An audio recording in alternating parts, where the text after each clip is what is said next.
the Within Orb podcast. Come get Within Orb. Welcome to a fresh episode of Within Orb, and today we're heading out to Brooklyn to speak with eminent astrologer and friend and colleague Wade Caves. Wade, welcome to the show. Hey, thanks. I feel like I'm on a radio show from the 90s. Oh yeah, you gotta coming slip to you into it. from Brooklyn, New York. We got smooth jazz. Let's get Within Orb. Oh yeah, there we go. Well, I remember when you stayed with me in Seattle and you were teaching the STA horary course, and you had booked a room in the Seattle Public Library that looked like a womb. Yeah. Like you walk up to the fourth floor and it's like this everything's red and round and very undulating. Yes, it was very red. It was like shockingly red. I mean, that's the one thing I remember about that space. And the windows, there was a lot of light. That was good. Yeah, it was like a bunch of horary astrologers being born. Yeah. Okay. Right there. Yeah, that was for the horary, the STA horary practitioners course. I think it was probably the second time that I had delivered that. Was that one there? Yeah, that was some time ago. Would have been probably 2016, I think. It was ages ago. Mm-hmm. We've known each other for a minute. It's been a while. But you know what? You know what's real? I've never asked you what your first astrology book was. Well, it's a big mystery. No one would ever guess. I don't know. I feel like this one's kind of common. A lot of people will relate to this. It's Linda Goodman's Love Signs. Love signs, not sun signs. Well, so here's the thing. Sun signs, love signs, I don't remember which one was first. They were right next to each other on the shelf. So the bookstores like that I would go to where I actually had my first like real connection with an astrology book was in that, Barnes & Noble. You'd go to the self-help section and they would just have, what is his name? Sidney Omar's. Oh, yeah. Right over here. I've got like hundreds of them.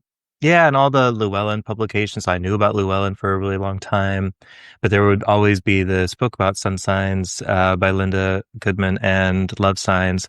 I'm certain I would have picked up. I was like 12, so I would have picked up sun signs first, I'm sure. But yeah, that was good reading. She was very accessible. She has dramatic turn of phrase, and it was fun she had combinations between friends and like parents and all this kind of things that you could take a look up in there. So I would be trying to understand, why do I like this friend so much and this sibling so little? It's always the sibling.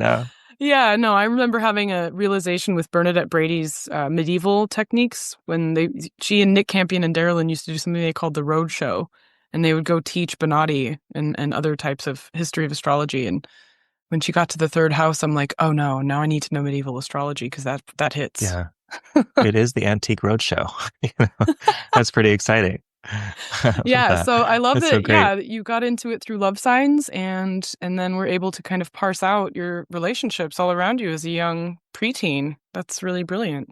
Well, it was really accessible for somebody like me who had didn't understand anything about how astrology actually worked and what kind of things I should be thinking about when I'm picking up a book about astrology. So honestly, the thing that's on the shelf is the thing I'm going to grab.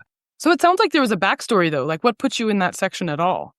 Okay, so when I grew up, I moved around a lot. By the time I was in 10th grade, I'd been in 13 different schools. My parents had a very bizarre custody arrangement, and one was in the military and the other one just moved occasionally. So when you add all that stuff up, it turns into a bit of a mess.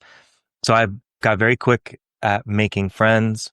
And when I went to this school, I was already a week late, and you could feel it when I walked into the room. People already had like their people they were sitting with at lunch, and I didn't know what to do. But I met this group of girls, and one of them was into astrology, and I was like, all right, well, I'm gonna like figure this out. But the reason why astrology was the thing, because you need to establish something in common, right? Like everybody in that group knew a little bit about astrology. They'd all gone through that fad together, kind of.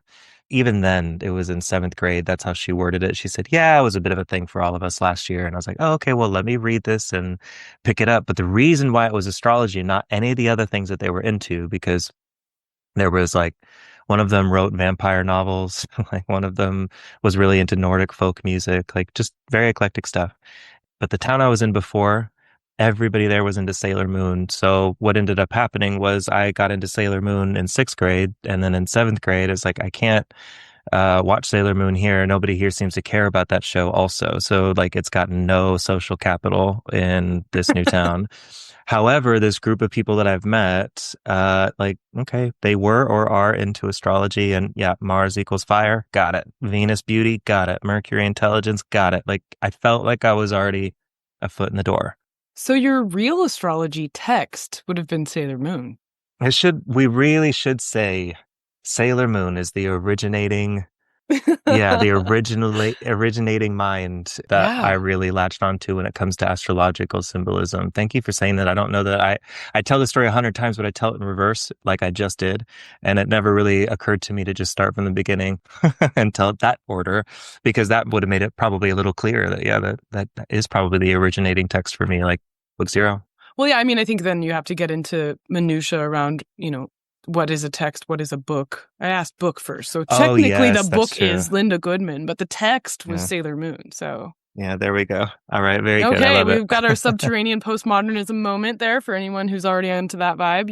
Skadoosh. We So, got it. but after this like love signs exposure, the kind of pop astrology moment, when did you get the bug though? Like, was it love signs that did it, or were there a couple other things that, like, what was the moment to getting into becoming Wade Caves as astrologer? Yeah, things kind of had to change a little bit for me before I felt like I did take to astrology almost immediately because it did feel like magic, just like from Sailor Moon, but it felt like magic that people insist exists in this world. And they are seemingly serious people. I don't know why you would. I mean, I'm also very naive and trusting. So to me, everybody looked serious. You wrote a book about it. You mean, like you care. So there's got to be some story here. So I kept an interest in it. When I was in high school, I was in an AP English class, and my teacher was a college professor, but he also went to our church. And I decided that I had to write a persuasive essay to him. And so I decided to make it on uh, well, it was something about astrology, but it was something specifically meant to, like, provoke him a little bit, like on the insistence that astrology is real or something like this, expecting that this would just invite some kind of, I need to be a spiritual guide for this young man at this time. And he'd put some silly comment down, but I got like a 94%. Wow. And all he wrote underneath it was, he said, wow, I am very intrigued. That's all he wrote. Um, and that was it. I wrote about the Clintons and their astrology, because they had been president not long. Isn't that interesting? Also, I guess I took a mundane approach when I started I was this, going to rather than, say, wow. now I never thought about that, but the whole discussion was still about their birth charts. Okay, but I picked them because they were the outgoing president, because it was Bush at this time. When I got to college, it was a recognition that like I either need to let this like thing go or invest time in it. I got books that I could find around me, like Horoscope Symbols by Rob Hand. This was a big one that I first latched onto that kind of felt like, oh, there's a whole method here. There's a system. NORWAC, there was a NORWAC conference, and I enrolled to study at the Mayo Astrology School. Wow. Yeah, so I did all those things within like, it couldn't have been more than like 2 weeks, and I'm signing up for all these things. It was like I'm going all in. I love it. Yeah, it was cool. It was a cool period. I was just filled with so much eagerness and excitement. You could feel it too when you meet people who are new in the field, and like step in with that energy of just pure abandonment. Yeah, and devour it all, right? Take every class, get into every technique, go to every talk, all of that. Yeah, exactly. Yeah. Wow. Okay. So I'm going to pivot now and put you into the hot seat and ask you apparently a very difficult question to answer, and stick you in a remote, deserted place with an ephemeris and 3 other astrology books. What are you bringing with you?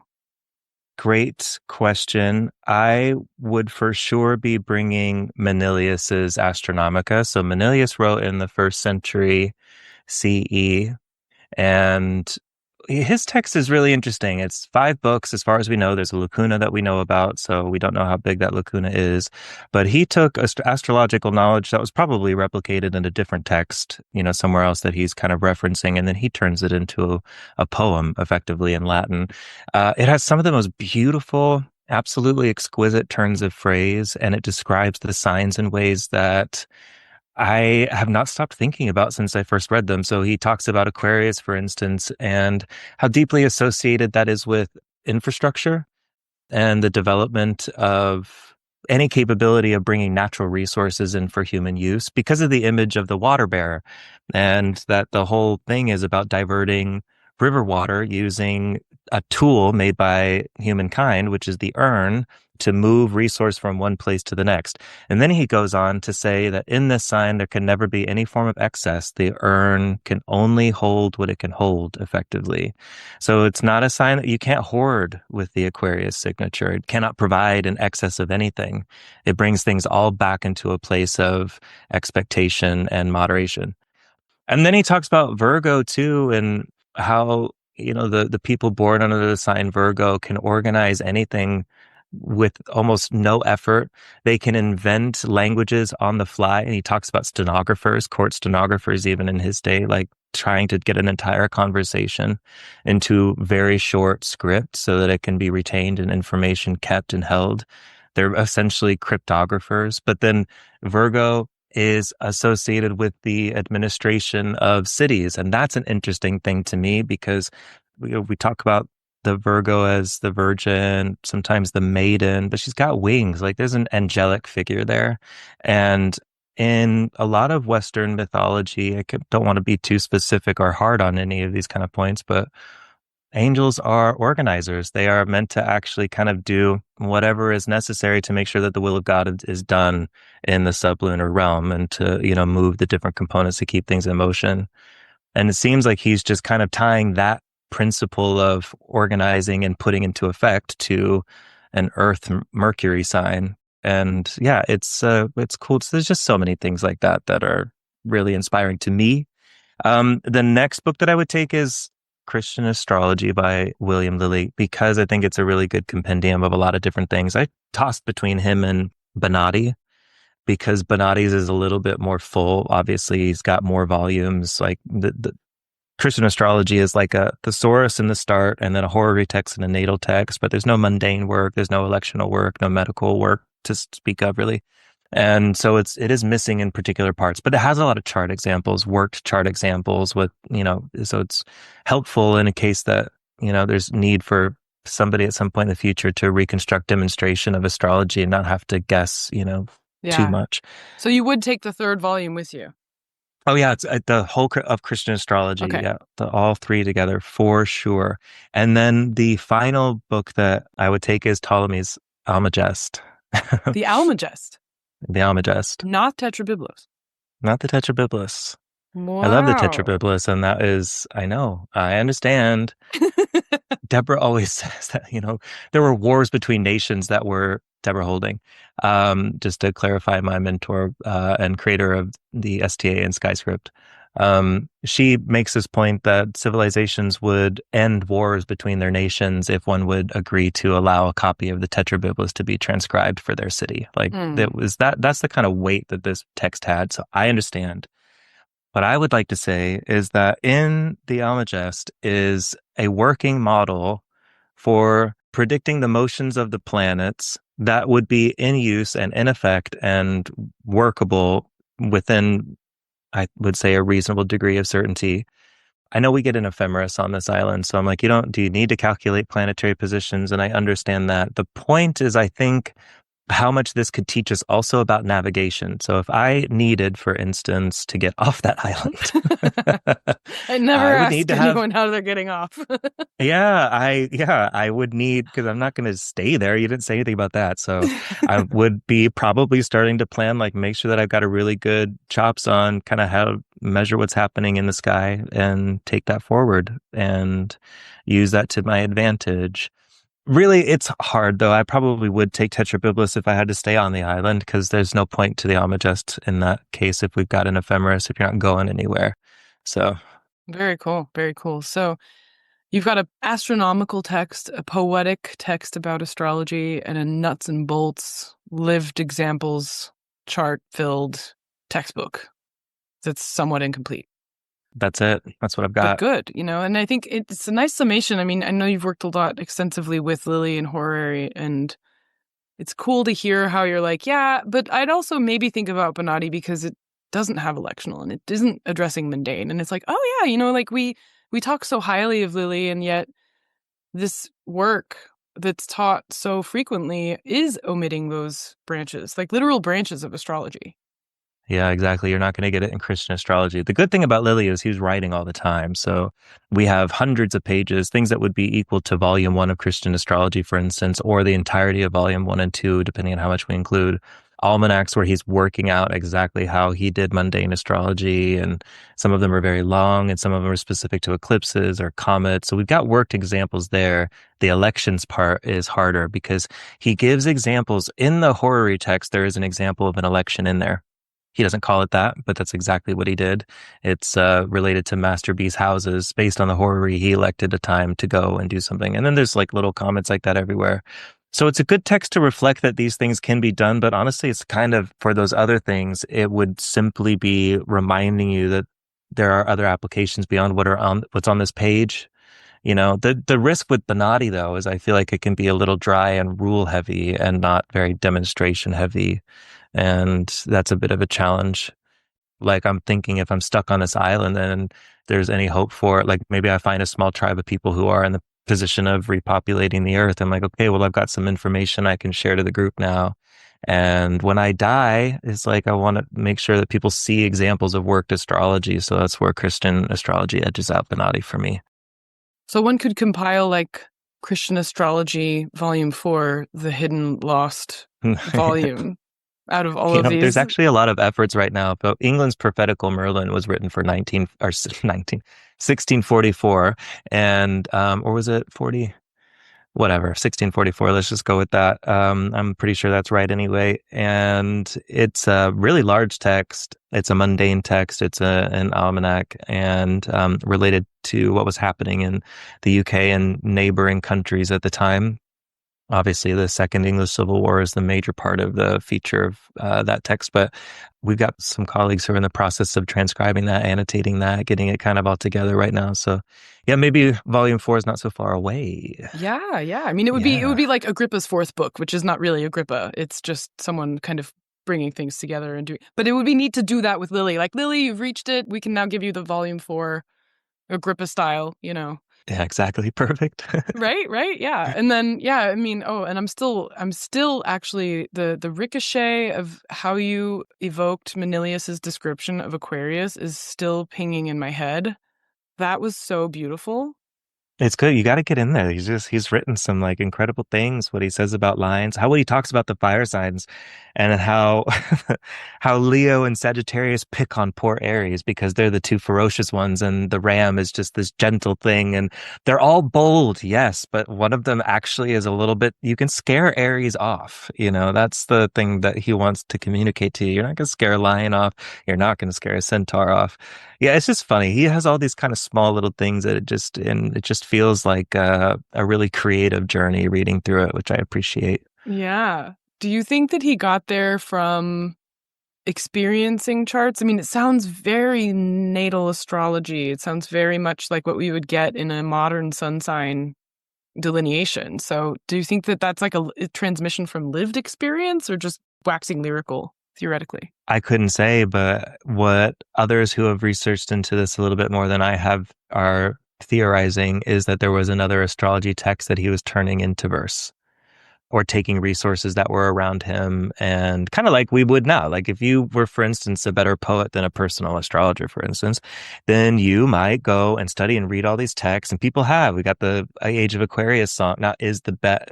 We got a song by Beyonce, Signs, like are the best and clearest representations of the signs featured in that poetic work of art. Maybe not, but it is those words that she threw in there for each of the signs are on every bookshelf, so it's hard to say exactly what he's doing, but he's clear enough and specific enough in his mathematics that he knows his chops, he knows his stuff. So maybe he wrote the entire thing as a love to the art of poetry all himself. I don't know. But whether this is coming from, was he a practicing astrologer? Was he building on, kind of generalities? I couldn't say. I think he must be a practicing astrologer in some capacity. But I also suspect, and that he was pulling this a little bit maybe from what he was experiencing. Some of those interpretations, though, are also so literal. You would administrations of cities is something that we kind of have to think about through a couple lenses today. Whereas that might have been a little bit more of a direct experience then, and maybe the symbolism was enough but I agree with you. It felt very natal heavy for sure, Yeah. and a focus on those kind of, but I like that. It's different than what I do, it's like, that's why I'm so grateful for it. And Lily's third book on natal astrology might be my favorite of the three. Yeah, I think there's something like when you're steeped in it, astrology starts bubbling up your own language around what this sign or that aspect or this house signifies that is yours to give back to the community. That insight is actually like yours from your own one effort. Imagine stepping into a room of 5,000 astrology books, turning a corner and stepping into a room of 2,000 more. The Celestial Arts Education Library is every astrologer's dream, and it can be yours. I invite you to come support CAELi before you can visit physically. Your support will mean the creation of 52 new episodes of Within Orb next year, 4 issues of the CAELi Review, our inaugural journal, and countless book talks, events, classes for our community. Visit our website, www.caeli.institute/support, to select your level of care. Please help support CAELi into the future, our future, so that we may study the future together. Thank you for listening. Please enjoy the rest of the show. I have a question for you. You might have answered this many times already, but if you could just quickly tell me if so, what are your 3 books? So I was on episode 39, and I chose a bunch of handbooks without thinking of it, and without realizing that I was choosing handbooks, but it was a handbook of medical astrology by Jane Ritter Patrick. I know it. The handbook for the humanistic astrologer by Michael Meyer. Okay.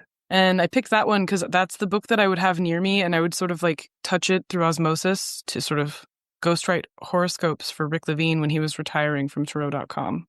Right. Okay. So I would sit there and I would listen to Company Flow's Fun Crusher Plus on repeat, and then I would sort of have Michael Meyer's book next to me. And anytime I had to look up a biquintile or sesquiquintile or something like that, I would just kind of peek into that part of the book and just have it there. And yeah, I think humanistic was my first kind of astrology too. So there was that. And the third book I picked was Rod Susskind's Rules for Chart Interpretation, which is a sliver. It's the tiniest distillation of classical rules for getting into a chart. Sure. So yeah, wow, those are really good selections. I like how handy they all are also. That's kind of cool.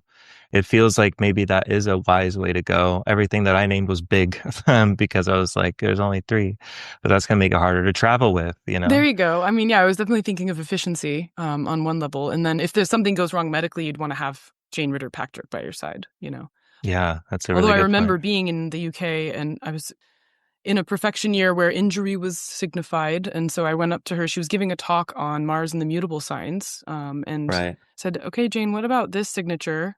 And she goes, oh, no. And then she said the exact thing I was afraid of happening. And I'm like, okay, I don't want to talk to you now. Okay, Change your I mind. Say something else. Like, don't gotta confirm the walk away. diagnosis. Yeah, right? Like, okay, no, we're not going to do this. But yeah, so thank you for asking. It's been a minute since I've thought about it. Yeah, I was very curious. Okay, cool. Well, I'm glad that the Aquarius thing from Manilius stuck with you. It sticks with me too. I am an Aquarius, so there's something about that, and my mother is too. And there's other parts of what he said. He says that Aquarius are prone to suffer losses, but there's joy in their life, and there's like the good balance and stuff. And I'm like, oh my gosh, this is Oh, just that's so so Kafkaesque. It's like there's amazing. hope, but not for you. Like Yeah, hope but not for you. exists, It's but not like, for you. yeah, it's like you'll take joy in the hope of others. There it is. Yeah, right. Well, I love the urn image as well, though, because I think a lot about the constellation between Libra and Cancer. Like, there's a subtle competition between Libra and Cancer, because people often think Libra is going to be more mimetic and imitate you. But that's not the case. Libra will actually be anti-mimetic and be the exact opposite of you. If you're being too far in one direction, the Libra will balance it out by being the opposite. But a Cancer rising, Cancer moon will literally imitate you, like a Mm, mirror, right? hmm And so hmm it's kind of, I've been paying attention to the subtleties between the Libra Cancer combat for mimesis versus anti-mimesis, right? Because when you are mirrored, there's also a chirality. There's this like chiral reflection that's not the same, but it is the same. It's just flipped. Wait, chiral. What is chiral? Put up your hands and have your hands match, and then flip one of your hands. They're matching, but only in reflection. Yes, okay. I understand. Yeah, I get it So if now. you have your thumbs touching and your hands exactly match, that's exact matching. But then if you put your hands in front of you without being together and your thumbs are separated, they're the exact same, but they're opposite. Right. But so like Libra and Cancer both have this moment of exact same but opposite, right? The reflection versus the I'm going to balance you by actually being left to your right. Right. Okay, I see. But then the moon ruled part of Cancer that gives it that mirror finish is also the moon will get full, but it can't be more full than full. So when you said the urn can't have excess, I was like, that relates to the Cancer element of, the moon can't be like over full. Even No, when it it's a candot. super moon, it's just a full That's moon, exactly right. It's just you bigger. know? So, but it's like This the is urn, like, capacity management 101, boys and right? girls, and Right. and everyone inside and in between. Yeah. Yeah, absolutely. So yeah, I'm glad to hear that. Thinking about that fullness metaphor. Well, the full urn, and it's like, well, then what happens? Well, then everybody else gets the excess, right? It's not going to keep it. I've got what I need, Yeah. and the excess overflows to all, or the ground, or the ancestors, or whoever's there to. Yeah, there's that. Or also, I think the sign gets associated to or could be extrapolated about sustainable harvesting of resources from the natural environment, focus on water conservation. I think that's what this Pluto and Aquarius thing is really going to drive home on, because Manilius is always talking about how Aquarius is the sign to associate with water infrastructure and the ability of humankind to extract clean and potable water and divert it and to clean it and to do all these kinds of things. And Pluto moving into these, the AI data centers that are getting built up around the world and the incredible strain on water resources, electricity resources, utilities, and energy in general. So, but Yeah. yeah, there's with the fullness thing, way I kind of think about it is, yeah, maybe what's in the pot isn't actually for just that one person. Also, it's a tool. It can get shared and maybe kind of utilized by everybody. Anyway, No. just But that's then I just. have Aquarius rising, as you have an Aquarius sun, and so I'm thinking to myself, like, I think my I son's on love. your ascendant. I think it's very close. In fact, I think we have like a thing, It could if I be, but remember. I'm sitting here in CAELi, which is filled to the gills with books, which ostensibly would be considered to be like water, the intelligence of this mystery art, And I was always intending to make this happen, and it ended up happening sooner. And I've been able to track down the astrology of why it happened sooner rather than later in terms of timing. But I would say, like, even just in an earlier episode, it's like it's not hoarding if you share it. Right. So in order to have this amount of astrology books, it's like everybody come use them, come see Yeah, them, that's exactly make them it. Yeah. yours. Like show up and like see what's here, and then it's actually something that just goes from being this urn that's overfull and stuffed with into something that actually is feeding the intellects and the hearts of everybody who engages with it. Yeah, So that's great. That's a good use of it. I felt that when you were talking about the urn. Lovely. Does anyone fill the Aquarian urn with ashes? Just out of the Yeah, when the water bearer dies, that's where they like go. when I think of urn without like the Aquarius image together, I'm like, but that's like for ashes, right? Like that's Yeah, I anyway. know. We got to think of it. A vase. There's the It's a Scorpio vase. undertone coming through. Like, Fantastic. all right, okay. So you do teach, and so this question's actually real because you have students who do ask you this. But if someone comes up to you and says, "Okay, Wade, where do I get started?" In addition to telling them to learn with you and also take classes at the STA and study the Skyscript forums, I'm just answering for you. What books would you put them on to? I think a couple of books would be just like great and a lot of fun to read. One of my absolute favorite books of all time, absolute favorite astrological books, is by Sue Tompkins, Aspects in Astrology, a comprehensive guide to interpretation. And this book, it just has pages and pages of every combination of planet and planet. I think when you pick up books like this, they tend to be a couple sentences, keywords, which is fair enough. That is fair enough. Like chapter 7, moon aspects. And the very first one listed is Moon-Mercury. Now, at this stage, she's not talking about squares, sextiles, oppositions, conjunctions, nothing. She's just saying any contact between the moon and Mercury is going to bring up themes related to common sense, sympathetic response, rationalizing feelings, the accommodating mind, fleeting opinions, keeping a diary, just, to start the conversation. And then what follows is like, yeah, 4 pages of text about the deeper elements in play between these two planets in general, and then how that manifests based on the strain or ease indicated in the type of aspect. And what I find really, and then she does the same for the angles as well, the planets and the angles. So what I find really useful in this, one of the weak spots in the way that my brain works is extrapolating imagery. It's not my strong suit. It just isn't. So that's why I love Manilius's work, because it put images in my mind that I can work with. It's new. It's different. What do they say on Catholic? Oh, that's nice. It's different. It's unusual. So if you're a Catholic, anyway, That might be the so title of this episode. it's nice. It's different. It's unusual. It's nice. It's different. It's unusual. Yeah. So, anyway, I love that about that text. And the same thing with Sue Tompkins. If I'm writing something, for instance, and like, I know what the feeling of this particular aspect is, and I know what this needs to be kind of producing, but I don't know how to translate this into a sentence for somebody right now.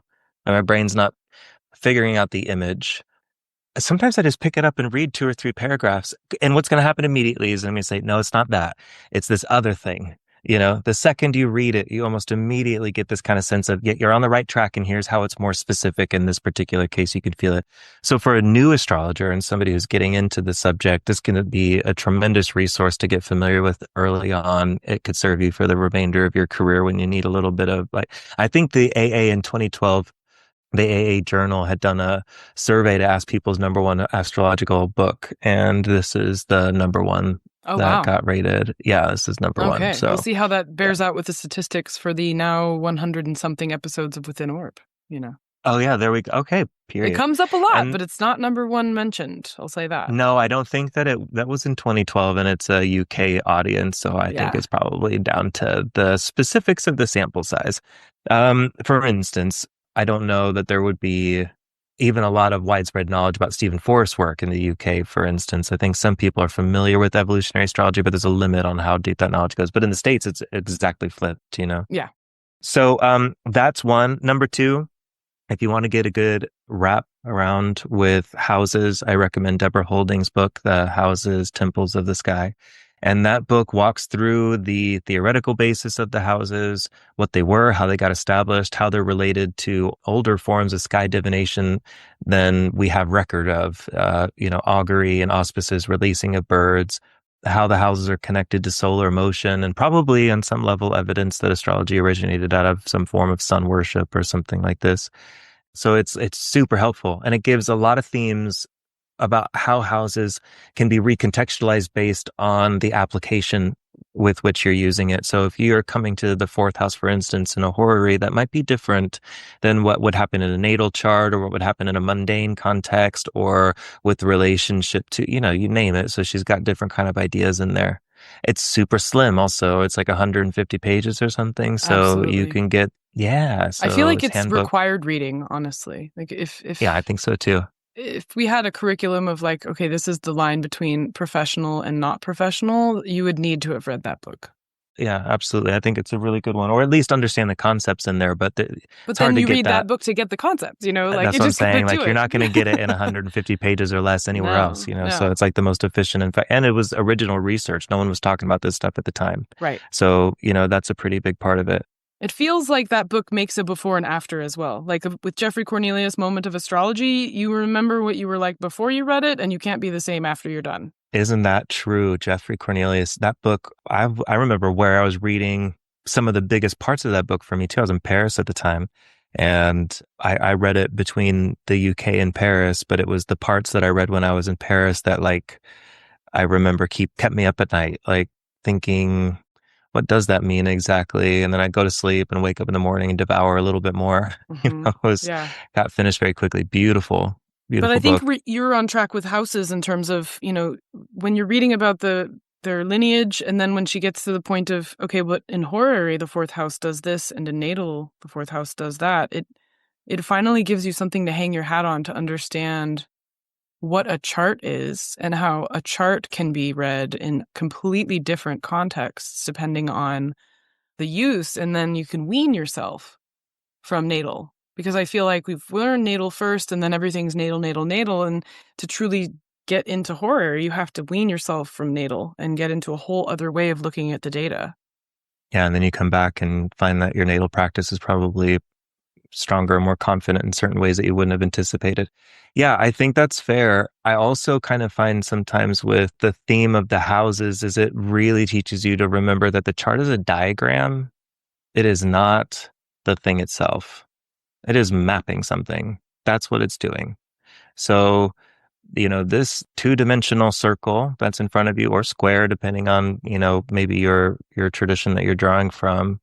This is an image of something that's actually like a very flat, compressed, not very interesting version of what would have been if you step in outside and you don't have if it never occurred to anybody, this was just not astrological practice to draw these things. And we just actually had, every 50 yards, a tower for an astrologer to climb.